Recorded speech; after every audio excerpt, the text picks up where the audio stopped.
Sonoran Center, and I'll be turning it over to Gabe in just a moment. What I wanted to do is just talk a moment about the series that we'll be having. First, this is our first one, but Gabe will also talk a little bit about why the series and how it's special to him for his strong road on self-determination.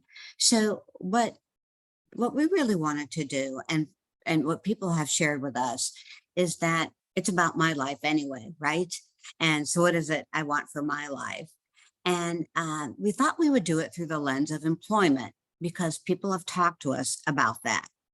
There's work on self-advocacy, there's work on different components about how I can advocate for myself. But we hear more and more that people want a job and a job in the community. And so throughout this series, we'll be talking about, what were the things that helped in getting a job? What were the things that didn't? And it's okay to have support, right? That we all need support, no matter whether we have a disability label or not. We'll be talking about how you get a career, whether you go to college, how do you get relationships? And what are those things that help move away from loneliness? There'll be pieces on becoming a leader, joining a board, or finding other things that you found through work and moving forward. But today, we're going to get grounded. We're going to start, and we have an amazing panel of people that are going to set the stage for us about, have you ever wanted a job? How'd you get there? How'd you advocate for yourself? And who supported you along the way? And we've got some pretty amazing people that are helping us launch this. We are very, very lucky, and I can't think of a better group. I'd like to turn it over just for a moment to my colleague, Gabe Martinez, and to share a little bit about what his position here at the Sonoran Center, and a little bit about his high expectations, how he got there and got here, not there. We're just not in the same room. And what it means to him to work and why this series is important. So Gabe, go for it. Thank you, Barb. These series are talk about employment and having a good experience what you can do in work. So these series are get you information about working, having money problems, anything that you want. So I'm Gil Martinez. I'm a project aide and peer navigator from the Sonoran Center of Excellence of Disabilities. So I help with kids to find jobs, and I'll help you to find a perfect job that you want in our skills. So I'm here to help, and we got an excellent panel for you to hear about their stories and my story about working. So I got some questions from each one of the two topics today,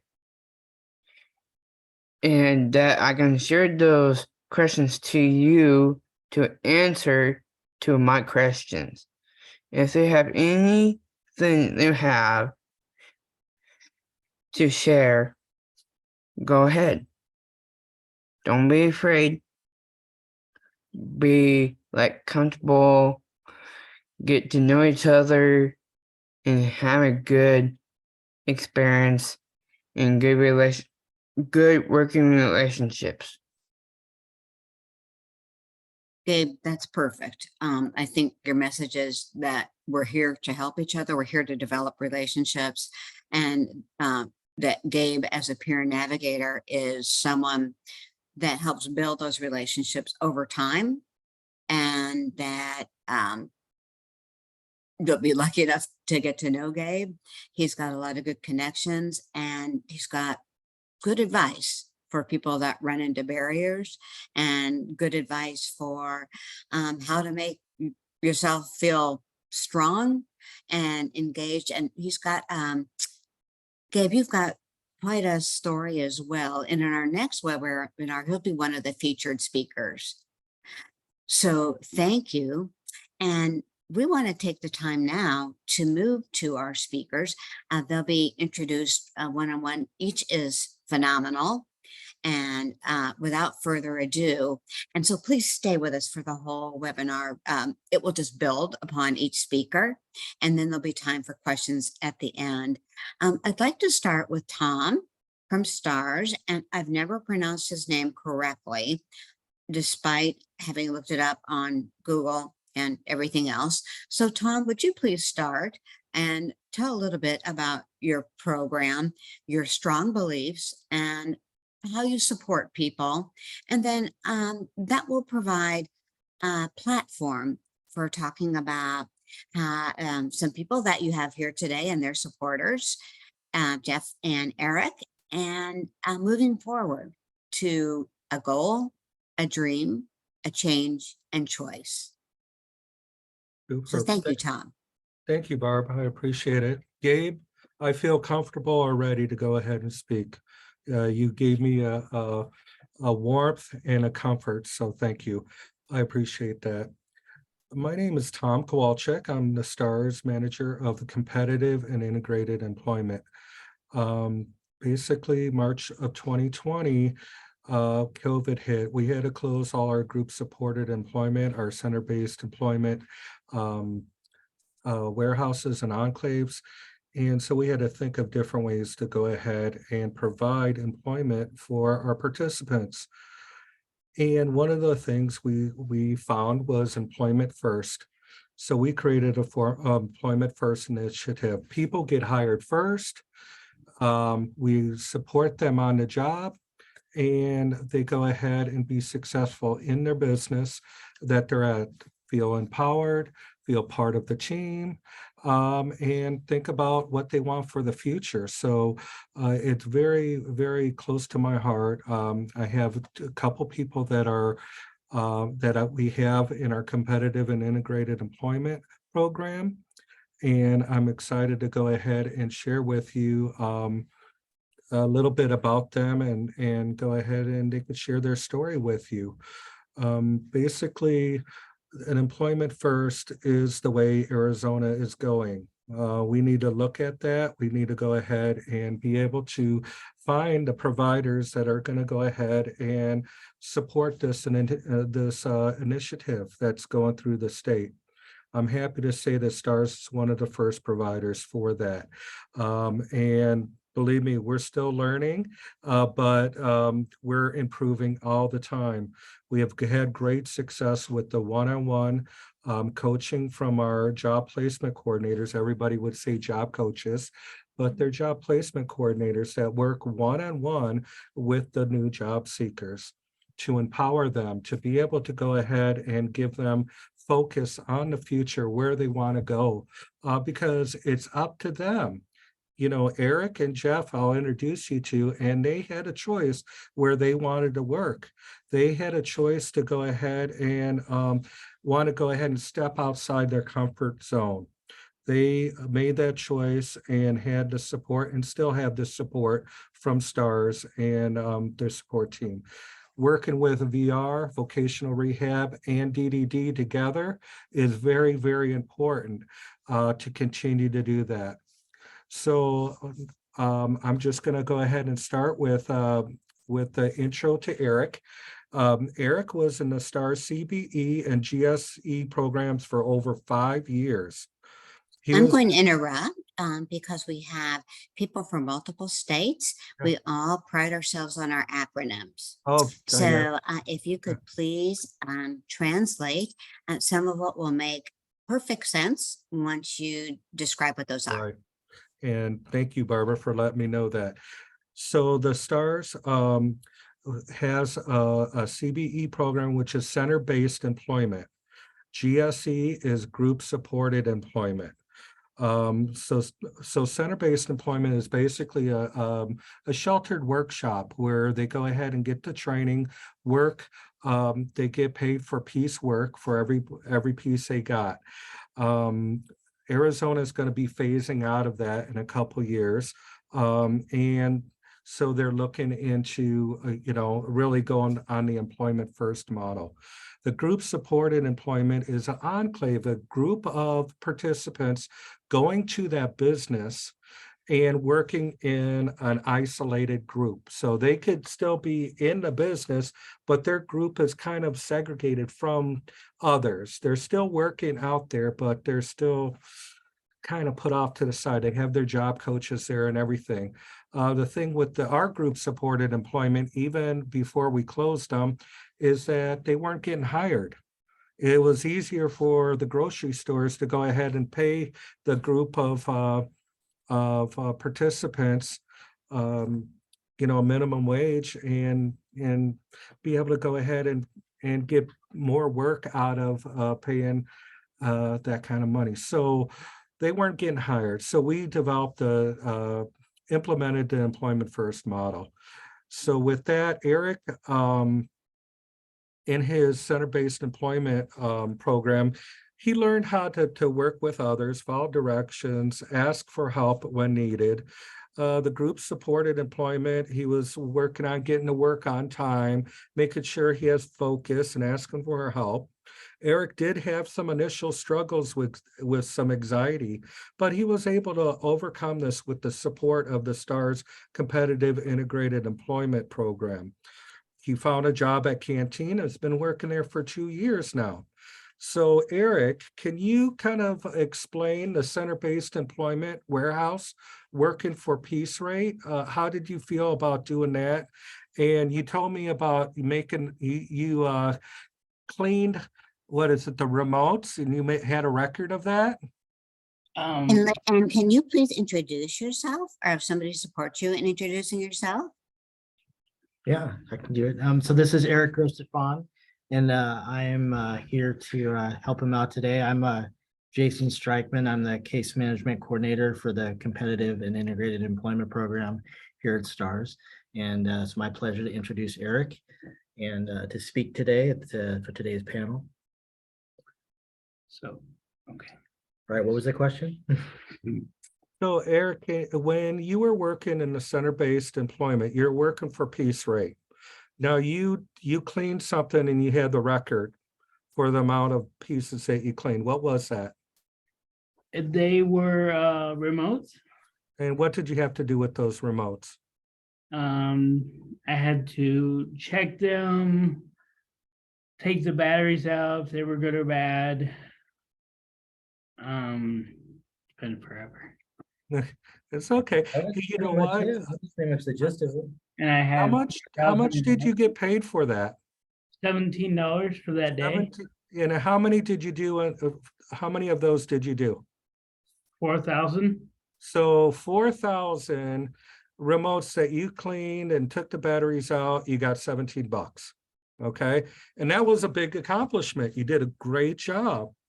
And then you worked in the group supported employment at Handlebar Helpers. What kind of stuff did you do there? Oh, wow. We worked on bikes at Handlebar Helpers. We had donations brought into us. We had people that needed bike repairs. But it's been a while since I worked on a bike. Exactly. Great job.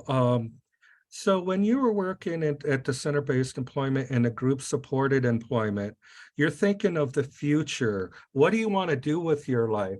What was some of the things you were thinking about? Being able to drive in the state of Arizona. Okay. Trying to stay at a job for more than 4 to 5 years at the company. And what else do we say? Make more money. Make more money. Yeah. And what would you use that money for when you're working? So you got a job at Canteen. Tell us a little bit, what do you do at Canteen? I mean, Canteen is under the Compass Group, okay? The Compass Group has a lot of different businesses underneath there, and Canteen's one of them. Can you explain, please, what that is? It may be more common in the Southwest than it may be in other places. Okay, the Compass Group is just a business that is the main partner and owns different companies underneath them. I mean, there's a bunch of restaurants and different catering and all that. And Canteen is a vending machine warehouse. And so Eric, can you tell us a little bit about what your job there is? My job. I do all the returns that drivers bring back from their vending machines. If they're vending machine, like for example, we just partnered with Wells Fargo, a couple prisons. They bring that merchandise like chips, candy, soda back to the warehouse, and I'm the one that I work in the chip department over there. I have to sort it, check expiration dates, and make sure there's no holes in there or anything. Super. That's quite a big responsibility, Eric. And I heard you're doing a great job with it. What kind of future goals do you have while you're working there? One of them is to work a full year without missing any work, unless the work of, like, say for example, you have a doctor's appointment or a dentist appointment and you work on that day. I mean, like the day before or anything, schedule it around your work hours. So like an excused absence. Yes, That's like I okay, yeah. have. Oh, that's a good point. Jason and Eric, if you feel comfortable, can you please talk about what happened when you were at the sheltered workshop, what some of you called a warehouse, with your attendance and showing up? It was a little struggle. There was, what was it, some days I wanted to leave. Yeah, some days Yeah. we'd leave early. Or I wouldn't even want to come in or anything like that. But they've taught me very well since I worked in the program, and I'm happy to be at where I am now from them. You realize now how important it is to have good attendance Yes. and be relied on at your job, Mhm. and to realize he's part of a team, he's relied on, it's important for him to be there, and he realizes that now, which is huge. Like, Huge Yeah, step. like if I'm not there, there's actually a couple times that when I'm not working, like I just had, I bring that up. My Yeah. teeth. Yeah. I actually just had teeth implants put in. And I had to miss a couple of days of work. And we had temporary temps do my returns. That's why they always need me there. So Tim's. Awesome. Tim's And did how do- has your confidence grown, Eric? Tom, I hate so much to interrupt, but it sounds like we have a technical thing that's really important about a link that was put into the chat that is really not okay. And can one of our technical people or Wendy please announce what happened? Yeah, thank you, Barb. Some of you all may have received a request to click on a link regarding recording the meeting and taking notes with AI. Please don't click that. Just go ahead and ignore it. It's some sort of spam message. So please just ignore it for now and don't click any links. Thank you. Thank you. I guess we're learning so much about the dangers of artificial intelligence and is very chatbot and all those things. So thank you and sorry for the interruption. And please No, go not at ahead. all. Okay. So Eric, your confidence, when you were in the sheltered workshop and even in group supported employment, your confidence was low. Sometimes you had these up and down kind of feelings, right? How is Yeah. your confidence now? Way much better. Ever since leaving this work program, I mean, my whole life has changed with What working has for changed about it? everything. Like my personality, staying more alert, com communicating with my coworkers, everything like that. Super. Thank you. Gabe had a question that he was going to ask about money. And so Gabe, you were wondering whether any money increased. So maybe you could pose that question about whether Eric had more money in his pocket than he did as he started his jobs. Yes, I do. I have a question for Eric. So, do you have, if you have like a a raise in your job and made more money? So if you had a raise. We now make almost about $19 an hour. I work 5 days a week and I make $18.50 right now. So And is what that did you one start raise off or with? two raises? Oh, go, Tom, go. That's you started off lower than that, so you have gotten a raise, right? Yes.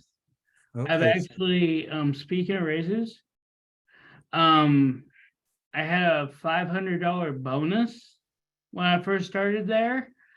I didn't even know what I was doing. It's been an inspiration.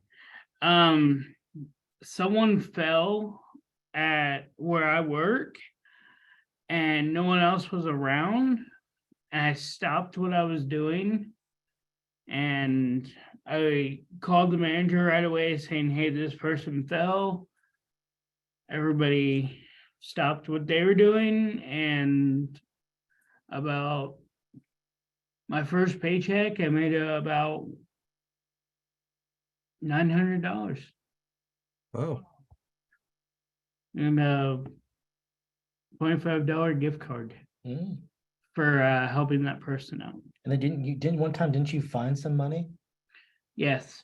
In my returns, I found about $300 from the crates that we have from our drivers. Someone left a money bag and there was about $300 to $400 in that. And I had to go take it to the, what do you call that? The Money room. money room, yeah. And I took it to the money room and I brought the route number and everything. And I was employee of the month last year. super. Hey, Eric, how's the support you're getting over at Canteen? Great. Great. And can you explain what's great about the support you're getting there? Who is your support and how do they help you? I have way too many people there for support. I have a great boss. Her name is Casey. She's been there for me since day one. I have my job coach. Her name is Nellie. And then I have some coworkers that I have there that didn't know me very well, but now we're getting along very well. Super. Well, thank you very much, Eric, and there might be some questions later on for you. And, we'll go ahead and help out with some answers with that. Really quick, Jeff Terrell is next. And Jeff Taylor, Tom. Terrell, I am sorry, Jeff. It's all right, it's all right. Mistakes So there's happen. your introduction. So Jeff is here. He was in Hello, Stars nice to meet you.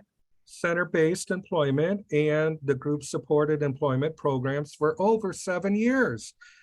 He, in his group-supported employment, he was working at the Osborne Honored Health Hospital. But he wasn't hired there. So that's one of the things why Employment First is so important. They're doing great work. Let's get them hired. He needed additional support to boost his confidence.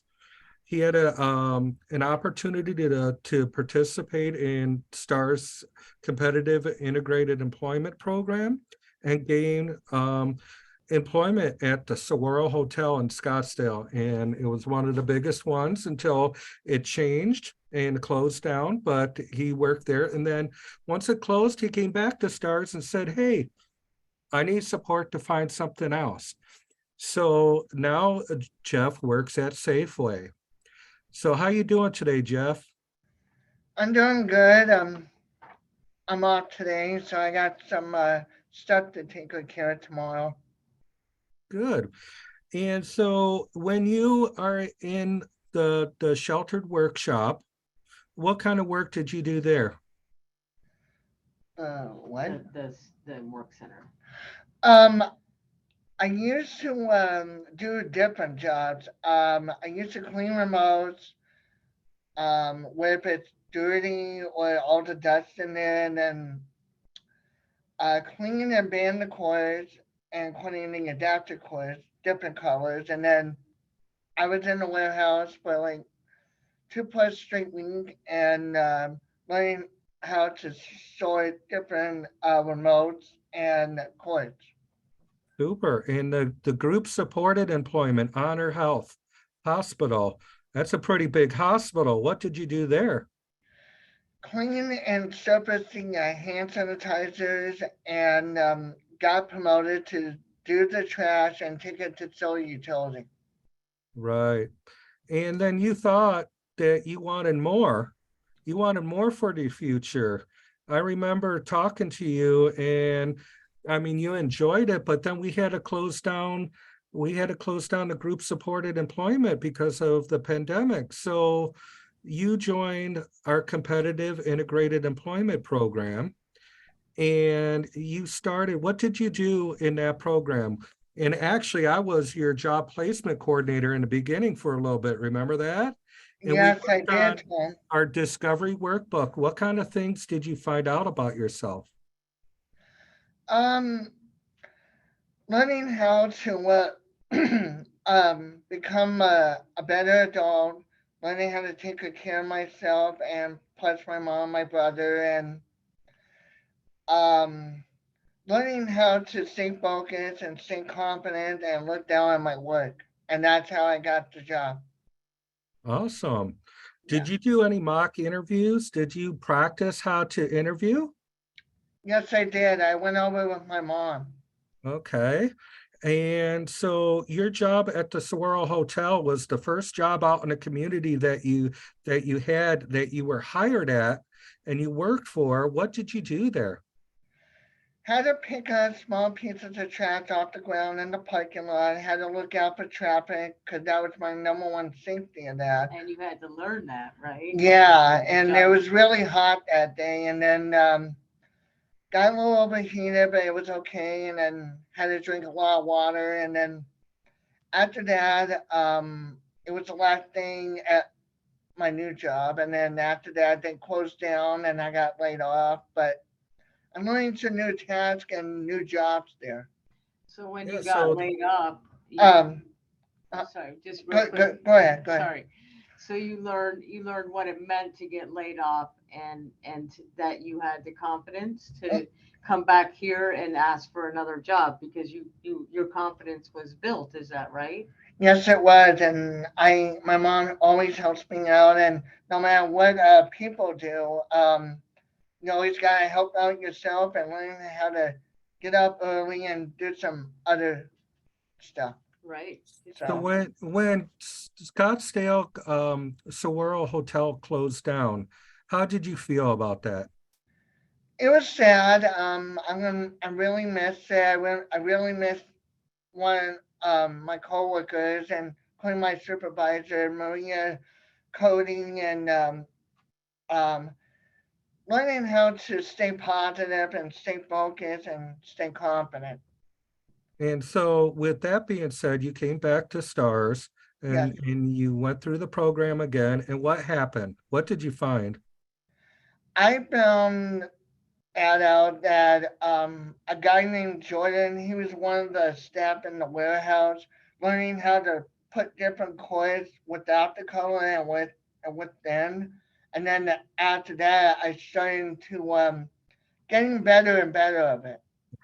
So then you were in the Stars competitive integrated employment again for the second time.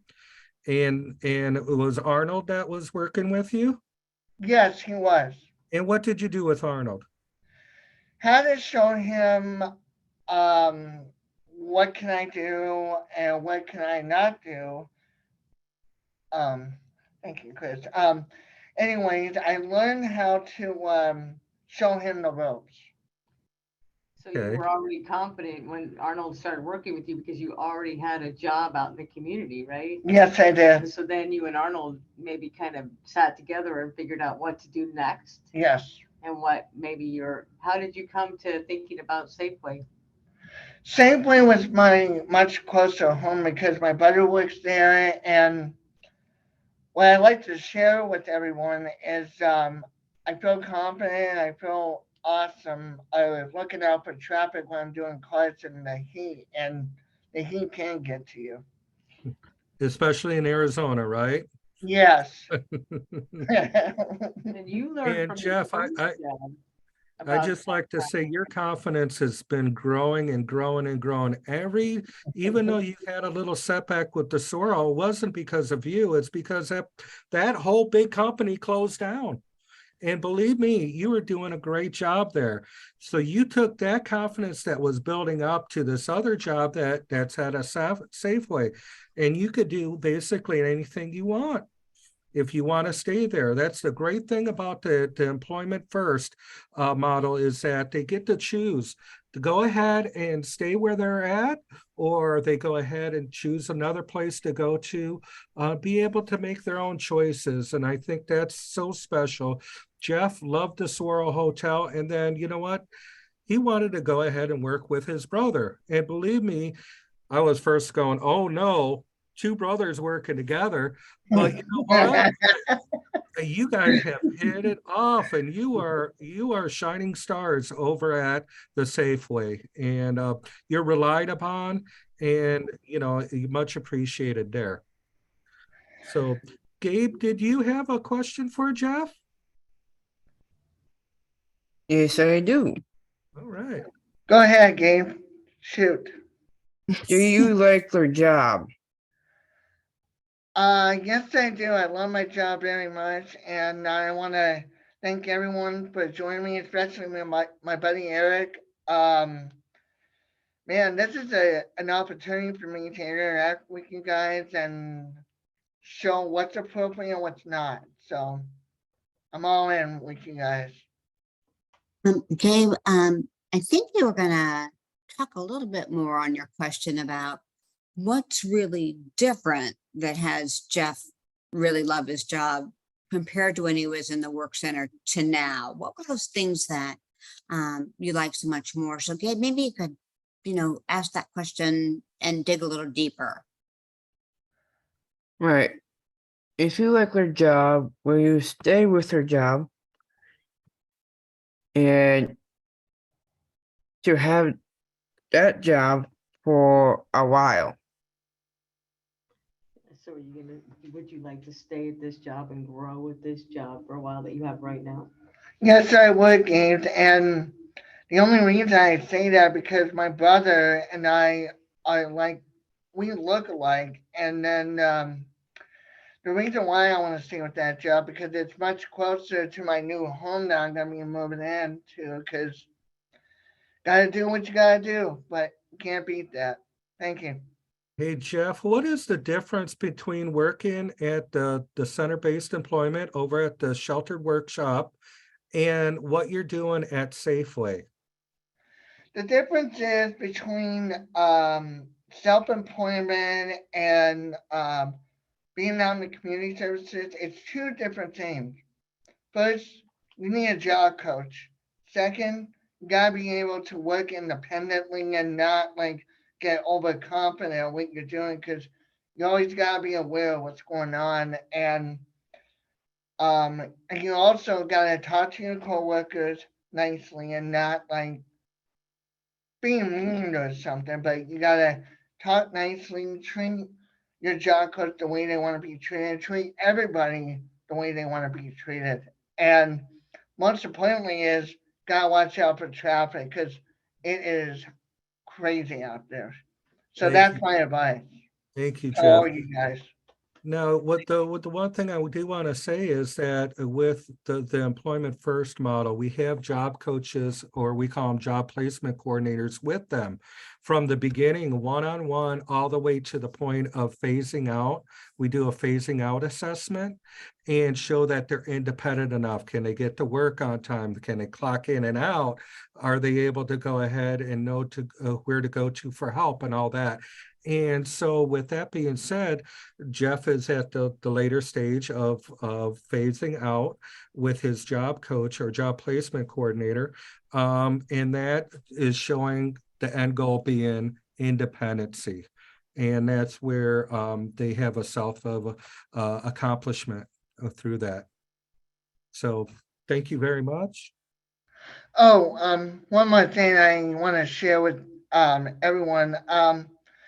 I just lost one of our family members due to a medical condition, but also we just won a second straight title in the last 3 years, and want to say everybody out there, happy Mother's Day to all the moms out there, including you and everyone else, and drive home safely and stay safe. Thank you, Jeff. Thank you very much. Thank you, Jeff. Thank you all. It was really wonderful. And we're going to turn it over to wonderful young man. Young, I can say that, Liam, because it's okay. And I'm hoping that you'll all be listening to themes that when you ask questions will be important later. And some of the themes won't be new to you, but as we go through this series, we ourselves, as we listen, are finding themes.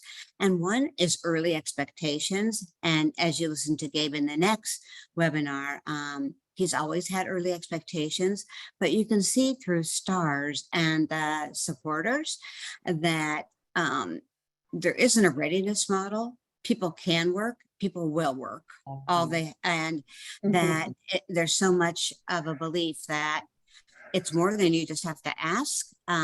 There's an expectation that you will work, and that some of the other themes, it's okay not to stay in one job, and hopefully we move beyond it, but on this, but I think we still hear in our work that gee, you didn't like this job and we found it for you, so hey, what do you want next? That's going away, but we still hear it, and we know we do, which is disappointing. The other theme is that we all need help. It doesn't matter whether we carry a label or not. None of us do this work alone, find a job on our own.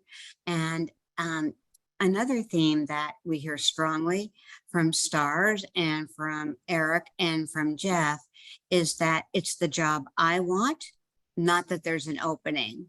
Like, hey, the Enclave has an opening, or group supported employment has an opening, or wow, we've been doing some job development and Stars found a job at, Walmart. And that it's really about the job that the person wants And that is so important. And that it's learning to listen. You know, what we've really listened to is that Stars has thought about, well, in that learning to listen, like, oh, I've got a brother, I've got a relative. And those are relationships that are important to me that will help me succeed in my job. So those are some of the themes that we're starting to pull out that, and you will have more as you continue to listen. But those were some of our reflections as we put this together. And feel free to put more in there. Feel free to say, huh? That doesn't fit so much. And there's others you'd like to talk about. But we have a very special guest, and his name is Liam Tubman. Liam is a person that his journey has not been easy. His journey is really something that someday you'll write a book, Liam, or we'll help you write it. But he's going to share a little bit about his journey about being strong and self-determined, no matter what the world has put in front of him, and what it means to move forward, irrespective of what life has thrown a bowling ball in his way that's hard to jump over, his hopes for the future in his career, those that have supported him along the way. And Liam, I may be doing some prompts based on some of our pre-conversations, but without further ado, here's Liam. And so welcome, Liam. Thank you for that wonderful introduction, and good afternoon to everybody. So my name is Liam Tubman. I'm 19 years old. I'm originally from Southern Russia, but moved to the United States when I was about 3 years old.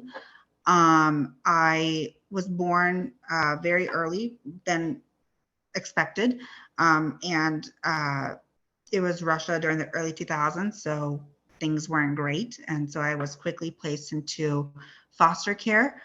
From that point on, I was adopted and moved to the United States by an American family. And there was a lot of neglect and abuse. So once again, I ended up in the system where I was not readopted. I was then being fostered by a couple who owned a center for children and adults with disabilities in Arizona. And my foster father became the person I strive to be, the person I loved the most, and just one of the absolute most humble and incredible human beings I've ever known to walk the earth. As where my foster mother was very, very different. There was a lot of abuse, a lot of neglect, a lot of trauma that went on with that. So going through a childhood like that definitely presented some issues. When I was around 10 years old, my foster father was diagnosed with colon cancer, which became a very traumatic thing to watch as you're growing up and going through life. At that time, I developed health issues. I had parasites. I was very stressed out, so my body wasn't getting enough nutrients because I couldn't feed, because how some people overeat when they're stressed. I tend to do the exact opposite, where I don't eat when I'm stressed. So that presented its own health issues, as well as having my foster mother still around, which didn't help anything.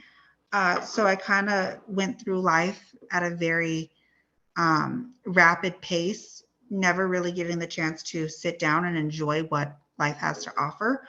I was always on the go, go, go with education. I didn't have a lot of friends. I didn't experience life for what it is. Fast forward, when I turned, shortly after turning 18, my father had passed in his sleep randomly. That day, looking back at it, it was the most awful day anyone could ever imagine to go through. And so I definitely experienced a lot of emotions. I felt that my life was hitting the floor and that it was over from there and that this was the lowest. And I went to move in with my aunt, who I was very close to when I was younger. And 4 days later, after watching my father having to deal with his death, I got an email from the court of Arizona saying that my foster mother has claimed guardianship rights over me and has decided that she wants to strip me from my rights as an adult that I had been given. She had made comments she had falsified statements in that court document saying that I couldn't feed myself, couldn't speak for myself, couldn't talk, couldn't read, couldn't write, could not do anything. Obviously not true. And so from that point on, not even being allowed, I hadn't even buried my father yet. I hadn't even met with cremators and I hadn't decided what I was going to do with him just yet. And then I had to go to a court. I hadn't even cleaned out my house that I was living in. My life went from bad to now I have to go fight for my human rights that I shouldn't have to fight for. You think that that's something that's given, but it wasn't. So it became a very long, stressful 2-week battle that in the long run, I ended up winning in the court. Helped you, Liam. You had some support from your aunt, but also the system isn't all bad. There's an entity that helped you. Yes. Oh, thank you for reminding me that I totally got confused for a minute. Yes. So brief try back. So when I was going through everything leading up to the trial, I didn't know who my attorney was. I didn't know who my lawyer or whatever support I needed. And my speech therapist had reached out to me to talk to a company called Raising Special Kids. I immediately had someone speak with me just to listen to my story. They got me in touch with my attorney who really helped me. So from that point on, from being stuck doing no idea what I was doing, I was able to speak with Raising Special Kids who got me everywhere I needed to get to that point of the court and then helped me even after. So from winning the court to where I am now, my life has been completely different. I live with my aunt who adopted me a year ago. I've started looking into going to medical school. I'm finishing high school. And so I think the big takeaway that I could give, that anybody could take away from my life, is that you can come from the worst situation imaginable. And if you stay strong and you work through the grieving process and be unapologetic, you and be open and honest, you can do whatever you put your mind to. I think you just have to stay persistent and work with what you have and understand that sometimes it will be a very long, hard journey, but at the same time, it's really, really rewarding at that same time. And the possibilities of the future are endless once you get past those rough spots. So Liam, I'm always touched, amazed, honored when I hear your positivity and you're doing more speaking. And I think that encourages others about people's right to live, love, work, learn, and be a member of the community and support others. There's some things we've talked about that I thought would be helpful to the group about it's my life and how to get there. And one of the things that we talked about is that one thing you learned about work and wanting to work in the community is that your dad had worked in disabilities and that you saw people with disabilities in these sheltered workshops doing piecework. And you said, and some of them were telling you, I don't want to do that, even when you were little. Can you talk about that for a minute? Yeah, of course. So being with my dad and always being on the run, one of the blessings that I got was I got to see a different world in a way that we don't really often get to see. And that's the world of people, of disabled people and what they go through, and how they strive for the better. And I had people who would come up to me or I'd talk to others, and there would be people who worked in factories in the back, not being allowed to talk to people up front. They were almost sheltered behind these walls and ostracized, and they would be allowed to make minimum wage or less than minimum wage, and would be making dog treats. And they would tell me, and they would tell my father, they'd say, I don't like this. I don't feel like I'm a person. I don't feel like I'm doing my personal best that I could give to society. I feel like I'm, a doll or a dog on a leash, or, I'm being made little. And that's something that I have experienced being disabled and having a disability, is that you do at times feel like you are being ostracized and that you're being discriminated against.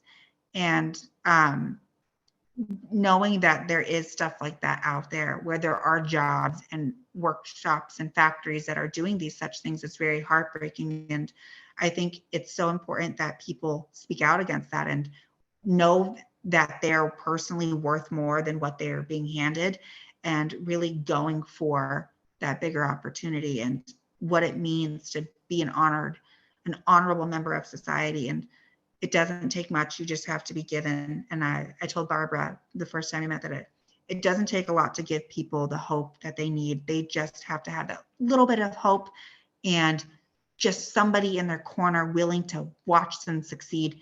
And the possibilities are endless. And that's really been what it is for me. I didn't have a lot of support. I had a very small team of support, but that small team of support got me here. It got me to wanting to go to medical school. It got me to doing multiple different public speaking opportunities. It's got me to being free from a toxic house and environment. So really it's, staying persistent and knowing that you're worth more and your personal best, and keep pushing, because it's about the journey, not about what you've been through, because that's all going to shape you as a person. And it's going to show that what more can life bring at you? Let's take it on. Let's go. And I think that's one of the most important things. So that's very powerful. So Liam, you're supported by the Division of Developmental Disabilities, which is the DD agency here in Arizona. And you've also get some support through vocational rehabilitation.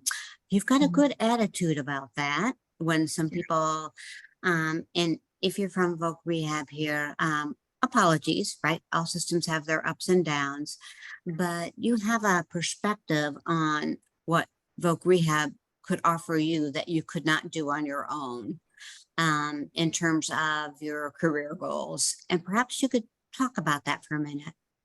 Yeah. So I've recently I've talked to so many people about VR, because it seems like a hidden world of possibilities that are endless. And it's so crazy that it's not as well known as it is.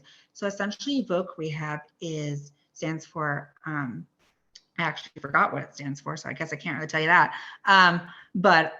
So essentially for me, Voc Rehab, you work with a counselor who you work with on a weekly, monthly basis, is what it is.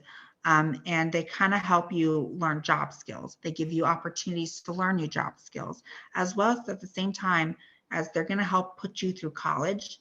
They're going to help pay for you to get a diploma. And you just have to work with them. You have to maintain a good grades, and you have to, they're not asking for A's, and, they're asking for you to try your personal best. And they recently were talking about if I need scrubs, because scrubs are a very important part of the medical field, and it's expensive to get scrubs. And so they told me these resources of places that will give me scrubs for free. They'll help get you to the goals that you want. And all you have to do is give them a call, sign up an application with them, go to their orientation. It's still the government. So, there are still those, rough edges that you kind of got to go through to get there. But like I said, it's that staying persistent and staying, yes, this is pain. This is hard to deal with and it's annoying.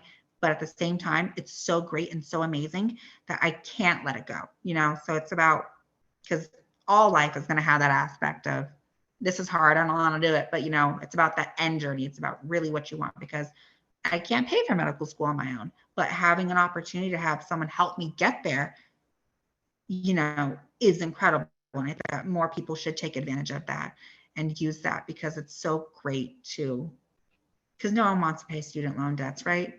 I mean, that's not fun. So I think that there's a lot of different avenues that DDD and Voc Rehab and other places offer that will really help get you to where you want to go. You just got to work with them and stay strong.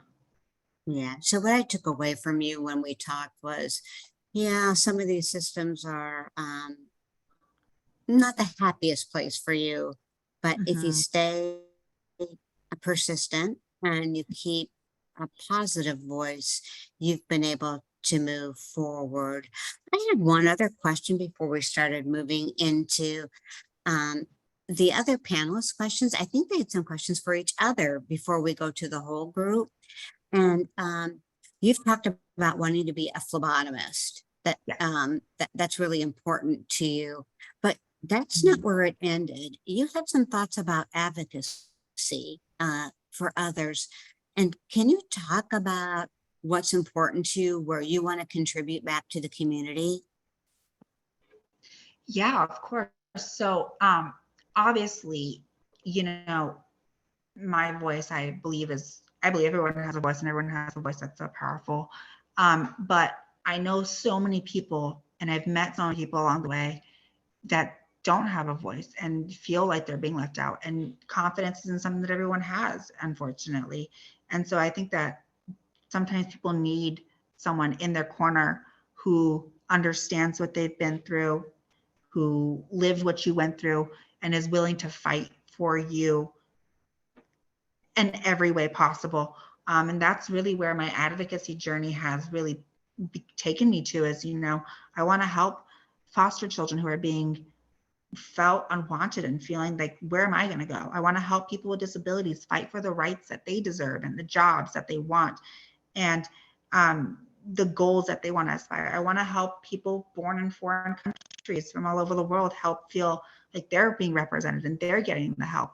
The country of the United States is such a big melting pot full of diversity, and so big, and has just so much potential to bring communities together, because that's really what community means, I think, is being together and making goals and dreams happen so we can all live together in this world, and giving them that opportunity to fight for their rights is something so important, and to let them know that they're not alone, and that if we work together and we get this going, the possibilities, like I said, are endless. It sounds corny and cheesy, but it's the truth.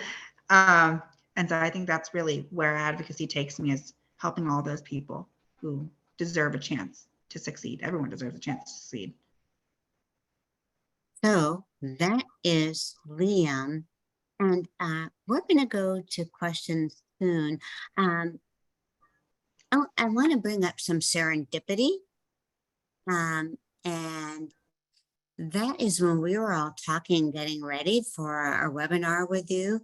Liam mentioned that he wanted to be a phlebotomist. And you know how a lot of us get our jobs because we know somebody who knows somebody who knows somebody. Tom, will you talk about what happened when we had our pre-call while we were practicing about an opportunity for Liam? Yeah, basically, I heard that Liam, he wanted to be a phlebotomist and had interest in that. So I had a contact over at the Talent in Arizona, and was able to go ahead and give that information over.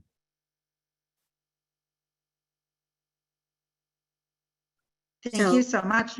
Yeah. So we That may was- actually have a connection. Yeah, that's perfect. There's nothing wrong with having connections. It's very important. And a lot of, I like to say, a lot of what we're doing is, yeah, we have connections, but we're not, we could use them and find connections and find different businesses, but it's also creating the new connections. It's somebody finding a job near their home and creating more connections for the community, for these individuals to find these champions out there.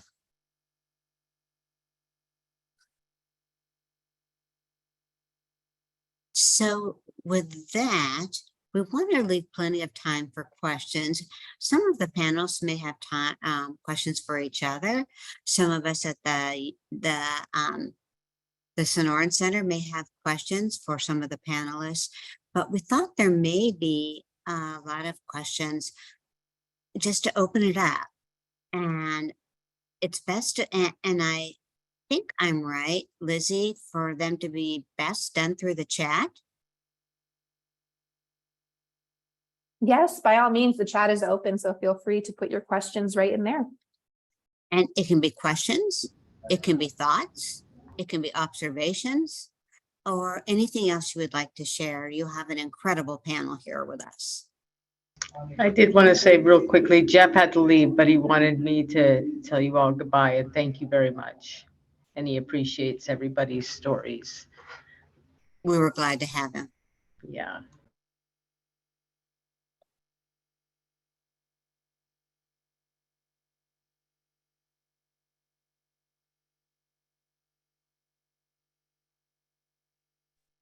So I'm going to ask everybody oh, go ahead, Kim. Lizzie, do you read through the questions? Yeah, sure, absolutely. I can read through them as they come in the chat. So we have a question there from Kim. They're asking, are there any certain employers that STARS has a partnership with? I wouldn't say official partnership. It's that we found these places where you know our job seeker was looking to find employment and they wanted to work there.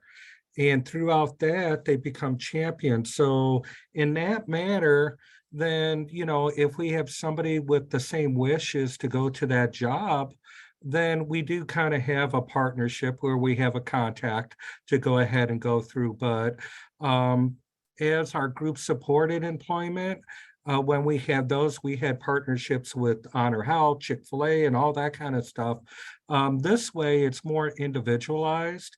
Even though we have quite a few businesses that we call champions, that if somebody fits the mold and wants to work at a business, of course, we're going to use that to our advantage to help the individual get that job at that place. But it's, you know, not required to go ahead and be stuck at a certain place.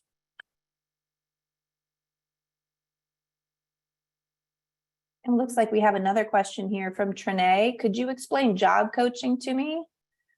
Typically, is this a service geared toward DDD, or is this a service that anyone who identifies as having a disability could access? Where would someone typically go to access this service? Super question. Job coaching is done through DDD resources, services, and through vocational rehabilitation services. My competitive integrated employment program, we get reimbursed through vocational rehab. So we use job development and retention services. So, you know, we could do a lot of that stuff where we're teaching them that job development, some of those soft skills, and then have on-the-job support at the place of business. And we do it as, you know, every day, every minute until, you know, we do a phasing out where we slowly decrease it so they're independent. Now, what DDD has, developmental disabilities in the state of Arizona, is they have a thing called individual supported employment and employment support aid. Both of them are, we're at STARS, we have provider, we're a provider for those services. So what the neat part is that we could have support services even after my services are done. So we do the intensive job coaching or job training and on the site, and then with VR. And then we hit, if that individual has DDD, then they can have the ongoing support in the DDD to maintain employment. So that could be maybe 1 hour a week or 1 hour a month, or it could be virtual or whatever it might be. It's a lot less, but it maintains that support, and we found a lot of success with that. And basically on the job coaching is that one-on-one, working on objectives, being able to have them accomplish their task and objectives, hopefully above 80–85%, and be able to be successful. Job retention is the big thing. We want them to retain their job for a long period of time.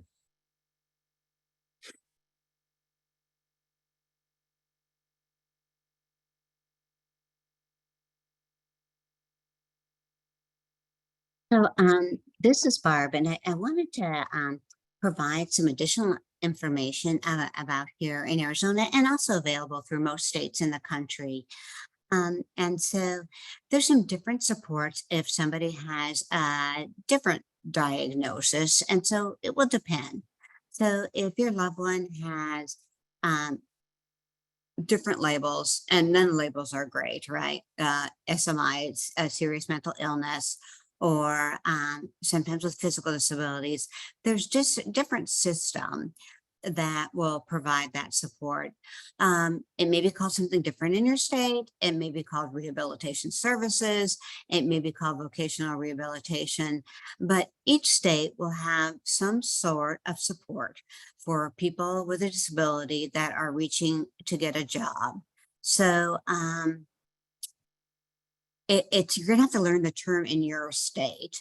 For example, here in Arizona, we don't pretty much use community rehab providers for Division of Developmental Disability providers. That is more likely to be used in voc rehab or rehabilitation services terms. But you may see it in other states. But every state is going to have Division of Developmental Disabilities, or whatever it's called. I see that were some other states that came on. And so you may have in Alaska, yours is called something different because yours is senior disability in your state. I thought I saw some other people come on from Kentucky. You have yet a different name. But every single one of your states are going to have job coaching and supported employment of some kind in your state. So you have to kind of figure out where it is.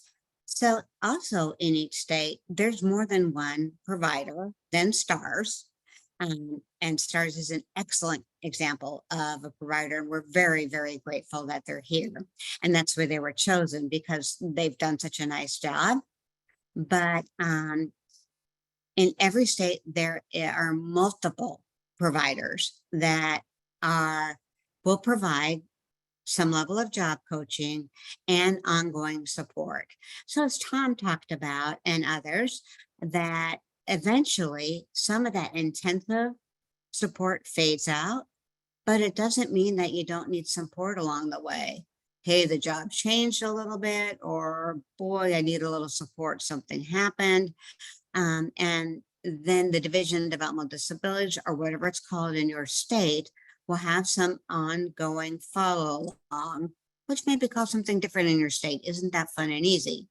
But even in our state, we probably have 70 providers, not just STARS. And so you have to get the one that fits you. STARS may or may not have a waiting list. I do not know.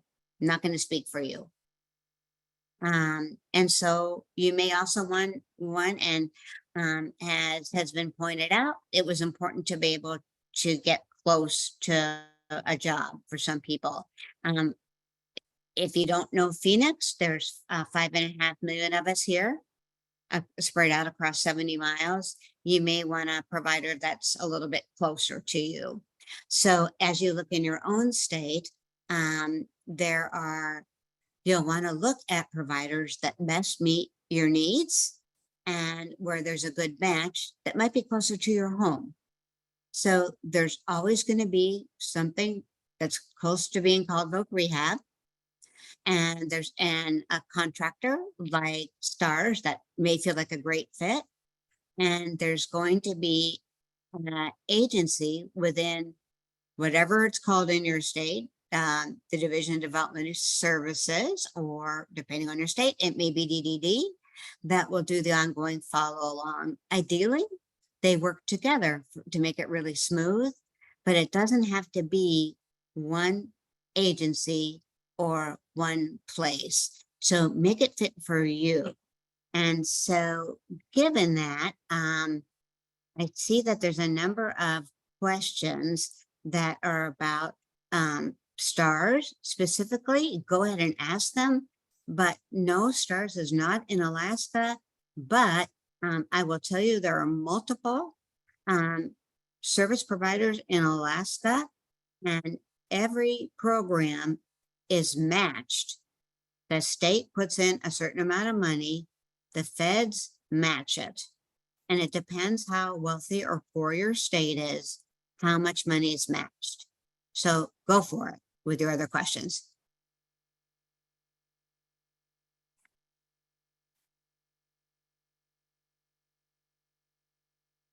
I do see some of the questions in chat are being answered there in chat.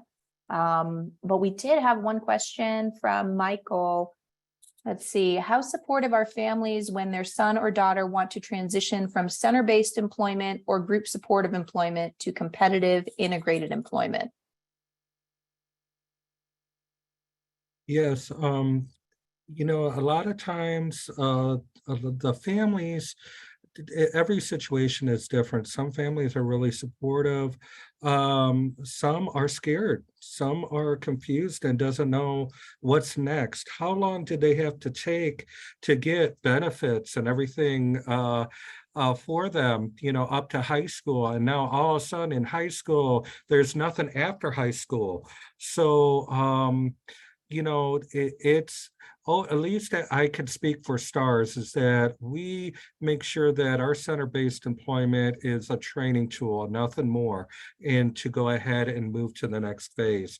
Some just need information. We do a meet and greet. Jason Streichman, which is our case management coordinator, does a great job as far as having a meet and greet before any documents and signed and stuff, just to talk about what the program is, what does it entail, the expectations from us and from you. And once they know that the opportunity is unlimited, they just there's so many possibilities of going where they want to work, making the money. If they're worried about their benefits getting taken away or reduced, there's DB 101 that is a great resource with and there's training courses on that on top of that. And if you will need more information, we could get you to someone that does that. There's also the Arizona Able account that helps them. You pay into it. You take your paycheck and it goes into that, and it doesn't affect your benefits up to $15,000 a year. So they could work full time and be able to still keep their benefits or maybe lower it. And there's, you know, a lot of different resources that my job placement coordinators can do with the individual to go ahead and ensure them the support and what their future might look like.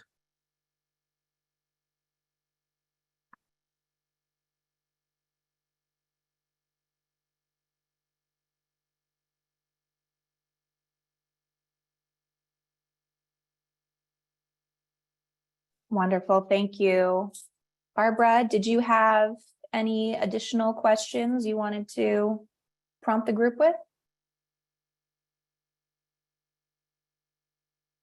So pleased at all the interaction and thoughtful questions in support of Stars and support of the idea of employment and choice, and really Liam's setting the bar for looking at what's possible, standing up for his rights, finding support to have the goals of a career, and then encouraging people that, stars, you guys are going to get deluged, and to realize that they're going to help everybody who they can, but there are multiple agencies in Arizona and in other states that provide these services.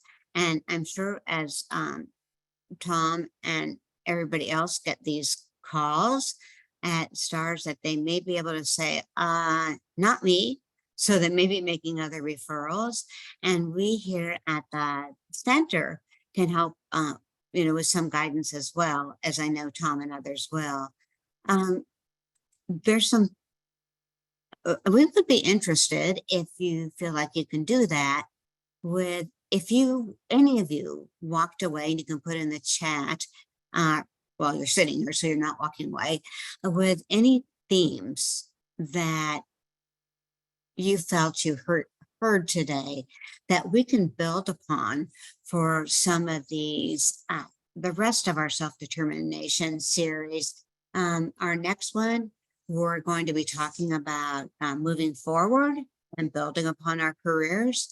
We're going to be talking about moving on to higher education. We're going to talk about leadership and becoming a leader in your community. We'll be talking about social relationships. And we know that we get a lot of our friends and our interactions through work, but sometimes that's hard too. And so if there are themes that you felt you've heard that will help us really identify other areas to talk about, we'd love to have you put those in the chat. And if you could take just a minute or two to do so, if you have some, we would love that. Or any theme you identified today.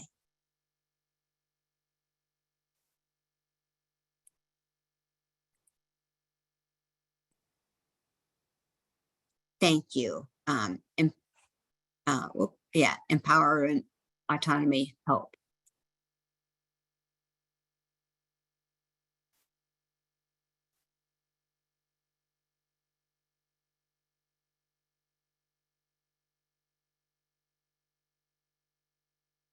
All of the above. Empowerment, autonomy, hope.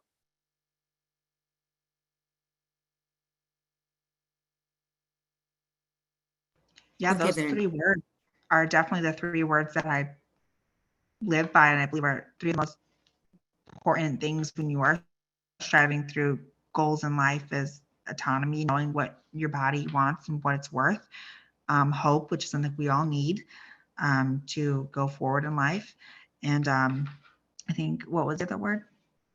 Empowerment. Yeah, feeling empowered, feeling self-empowered by ourselves. And what was this question? Liam talked about wanting to go to medical school. How do our schools equip themselves to teach non-traditional learners? I don't know. I don't know that question. We're going to find out in supporting you. Yeah, it's like, but yeah, I think that empowerment, feeling empowered by ourselves, feeling empowered by the people in our community, feeling empowered by our supporters is really important. So I think those are the 3. If I could leave anybody here with 3 words to take home today and to say in the mirror, is feel empowered in yourself and what you do, feel hope and good will prevail, and autonomy, know what you're worth, know who you are and what you stand for. I think those are the 3 that I would leave. Well, how about that, Liam? It talks about accomplishments and success, and there's many a thank you. And there are many things about this, but boy, Liam, I think you ended that on the note we wanted to hear. And there's many thank yous in there, but we'd like to thank you. Our speakers today were amazing. And I bet you will. Go ahead, Liam. Oh, I said, no, thank you for having me. Oh, thank you for joining us. And as put in the chat, if there are questions that we didn't get to, please send them. You see an email there that is usaid.arizona, excuse me, arizona@arizona.edu. I bet none of you will be upset about having 7 minutes back in your day. And again, we really, oh, here's a survey. And we need to talk about that for just a second, please. Go ahead. Please. Lizzie, maybe. Sure, we shared a link to a survey in the chat. If you wouldn't mind taking a few minutes to fill it out, we'd greatly appreciate it. Your feedback is invaluable in informing the content and delivery of future sessions. With that, we can't thank you anymore. We look forward to having you at our next sessions. We'll probably be asking some of you if you know some people that could be great contributors. And again, this has been an honor. Have a great rest of your day and talk to you hopefully soon. Be well. Thank you, everybody.